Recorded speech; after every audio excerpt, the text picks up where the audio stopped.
Good morning everyone. Ayan, welcome back sa ating munting channel. It's me, Glyce Abarona Official. So,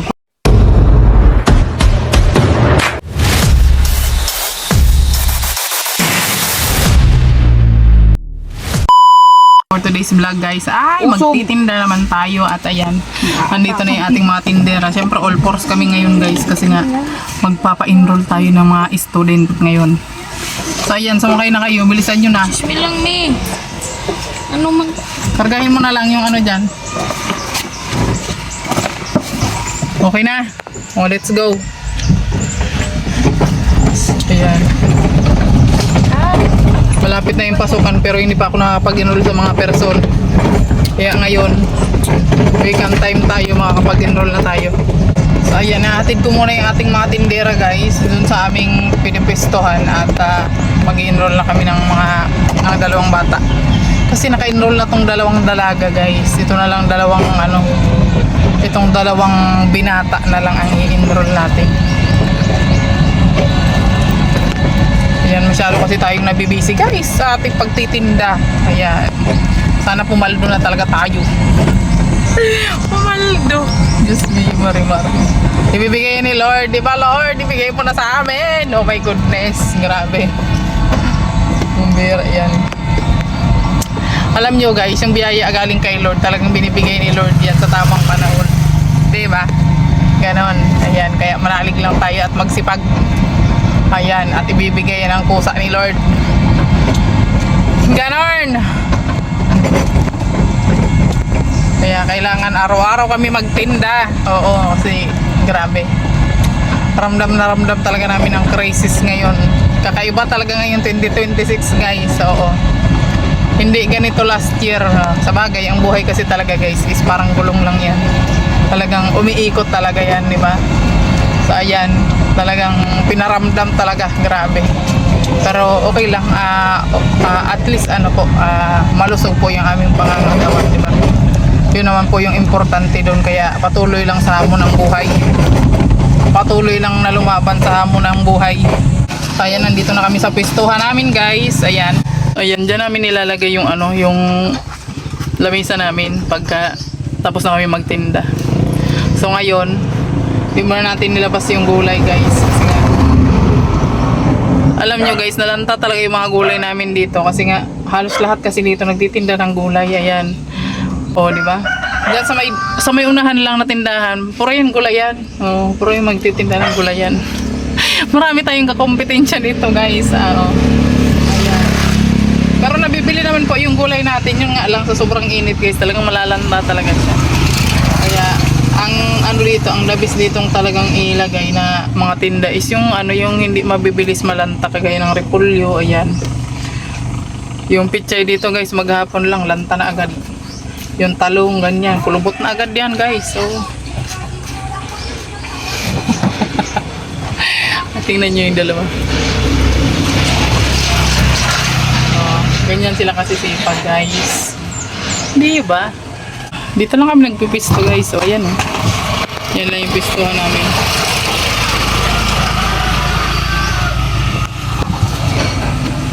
Okay, bakit? Buhay, ibaba nyo naman yung mga dyan. Dali. Ilagay nyo na dito.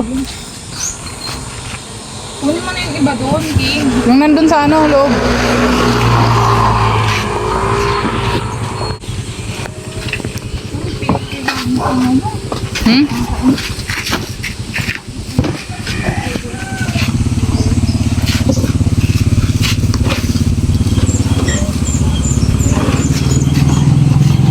Siyempre meron tayong yelo dito sa taas.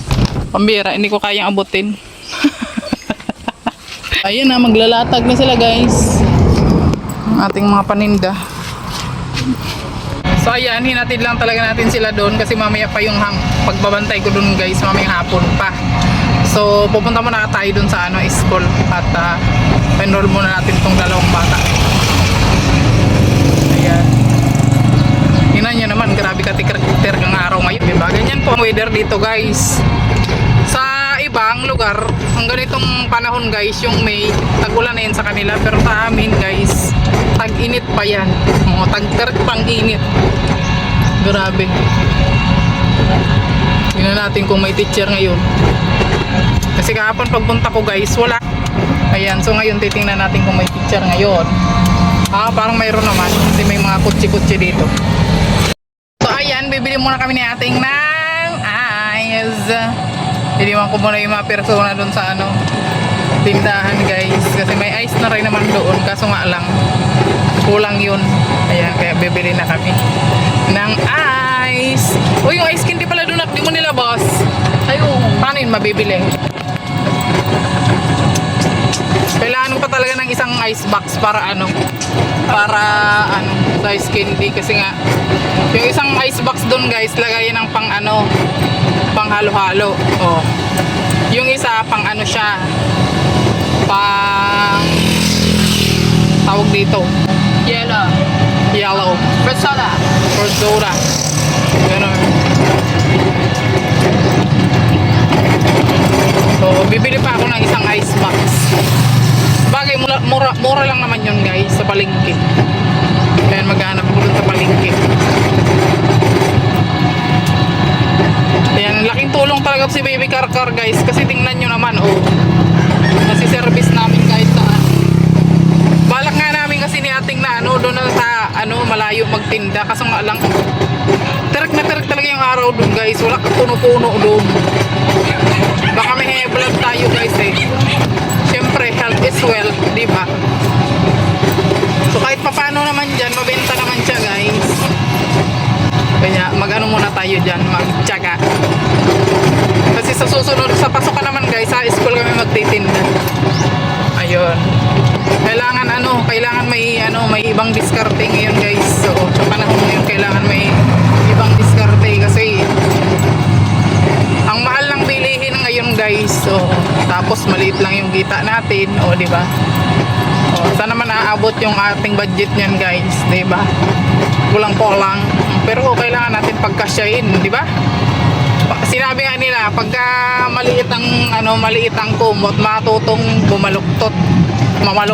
Tama ba yun? Ganun. Binilang ko sila ng pagkain guys. Kaso nga lang, wala mang plato. Yan. Sports. Matatapon. Ganyan lang. Sa gilid-gilid lang yung kain.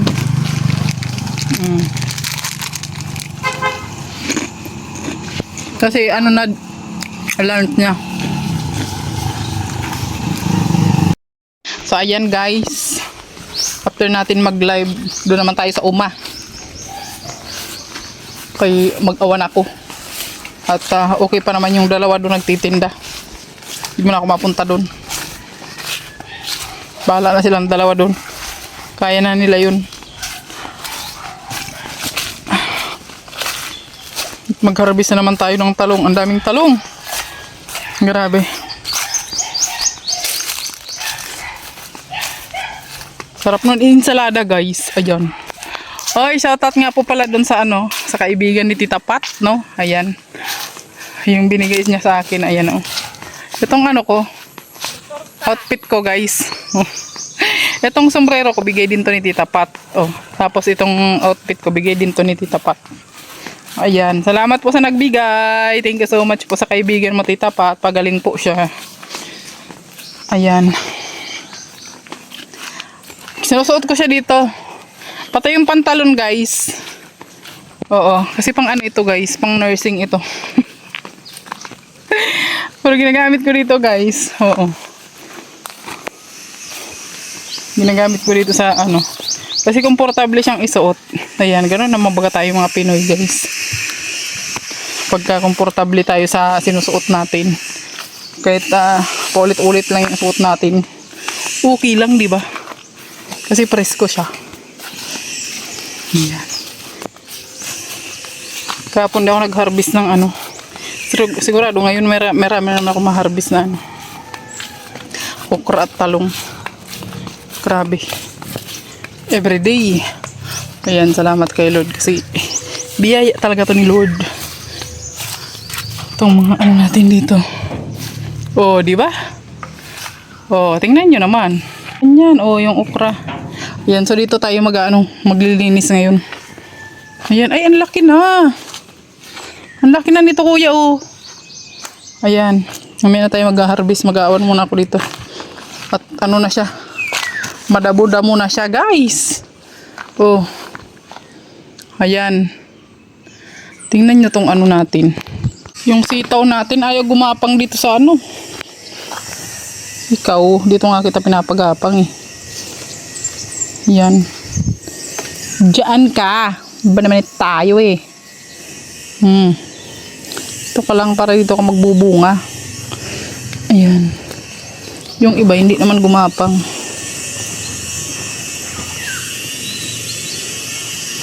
Ayan, ito naman. Ano naman na siya? Malayo naman na. Malayo na yung ginagapangan niya.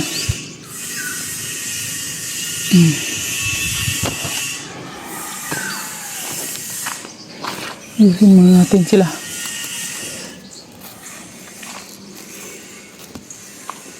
Oh, diba? Ayan. At itong ating ano.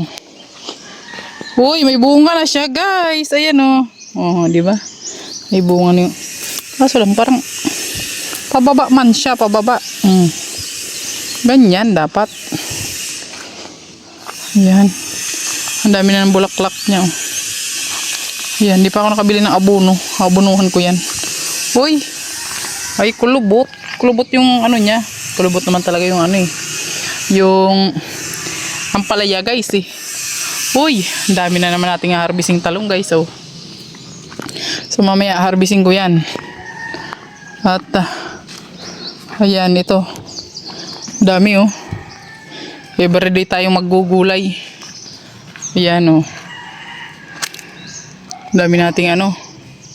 Ang dami nating pwedeng ma-harvest. Ay, nahulog na naman to. Bakit baga ayaw mong magtino? Oh, tingnan nyo guys. Yung upo natin, gumagapang na siya. Dito ka man, sa taas ka. Yan. Oh, dyan, ganyan. Ano na tayo?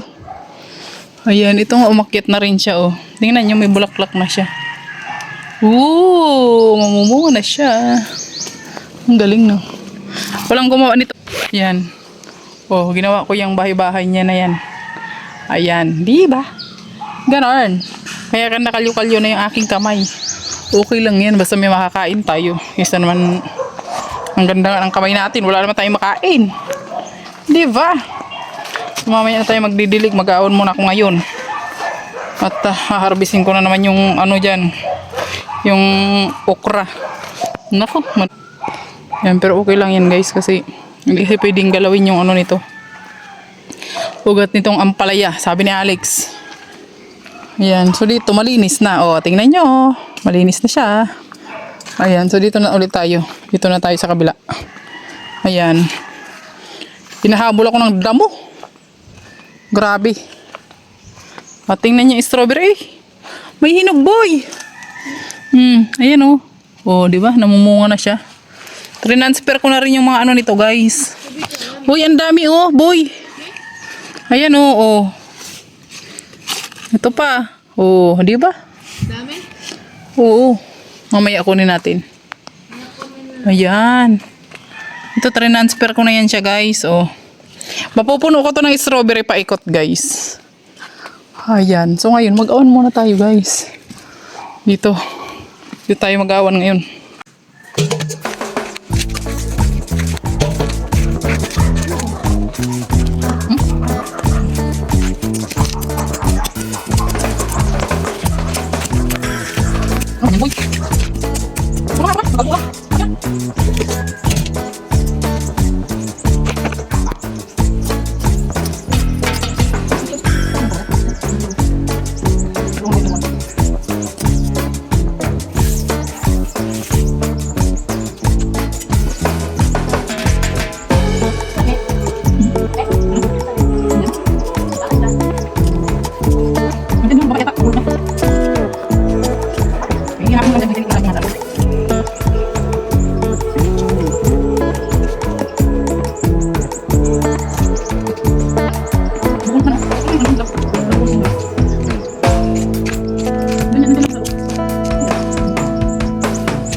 Bunok.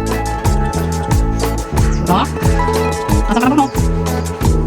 Ayan guys, ito na yung naanuhan natin, nalinisan natin. Ayan, nangalahati pa lang ako guys. Ayan, so sunod na araw naman yung kalate. Ayan, medyo pagoda ng person. O diba? Binubunot ko kasi yung ugat guys para matagal siyang tumubo. Ayan, so mag-harvest muna tayo ng gulay. Dahil marami na naman tayong harvestin. Ayan. Oh, nagkahurulog na yung talong. Ay, nakakatawa. Ayan siya, oh. Ang dami. Grabe. Daming bunga. Oh.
Isprayan mo yan ng pangpamatay ng langgam. Meh.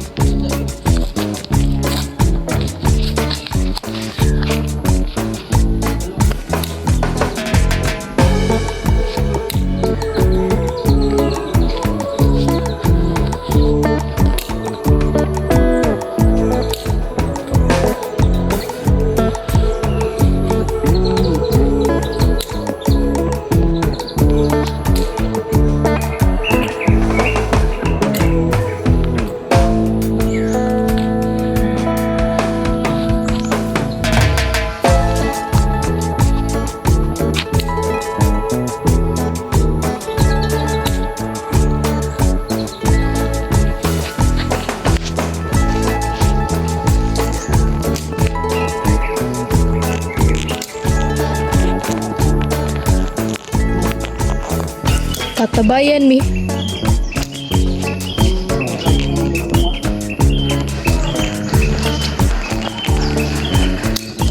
Tinong araw-araw. Basta, laging-lagi. Mami. Daming talong. Dami. Oh. Pero meron pa dun, mi, oh. Mami. Abunuan mo rin kaya ng pipino. Ay.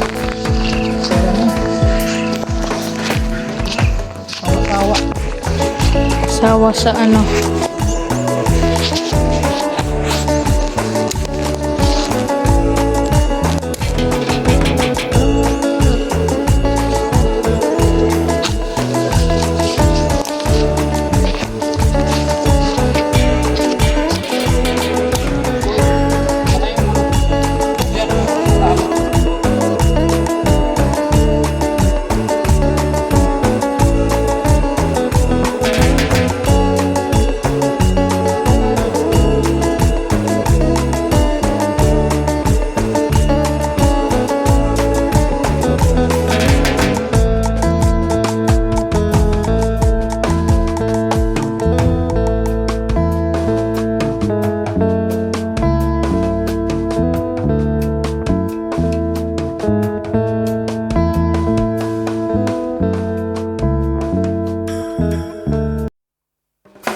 ayun guys, uuwi na muna kami. At gabi na naman. Nalibang na naman ako mag-awan dito. Kain tayo pipino guys. Harvest ko to guys, oh. At saka meron pa akong, ayan oh, strawberry. Oh, di ba? So ayan guys, hanggang dito na lang muna yung ating vlog for today. Thank you for watching. God bless you all. Bye-bye.